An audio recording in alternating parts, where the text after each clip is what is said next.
তাহলে আমরা আজকে ইকুয়েশনটা কি করে আসলো সেটা দেখবো। আমরা এটা জানি যে v equal to u plus এটি, আমরা v কে লিখতে পারি dx dt u প্লাস এটি। তাহলে dx ইকুয়াল টু কি হয়ে যাবে u dt প্লাস এটি dt। তাহলে ইন্টিগ্রেশন করি dx equal to integration u dt plus integration এটি dt। তাহলে x এর পজিশন যদি 0 থেকে x হয়, t এর পজিশন যদি 0 থেকে t হয়, t এর পজিশন যদি 0 থেকে t হয়, তাহলে কি হবে x ইকুয়াল টু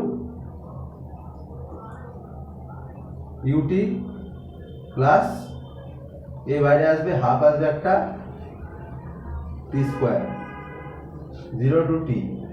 তাহলে x equal to ut plus half a t square. তাহলে ফর্মুলা কি করে আসলো আমরা পেয়ে গেলাম x equal to ut plus half t square.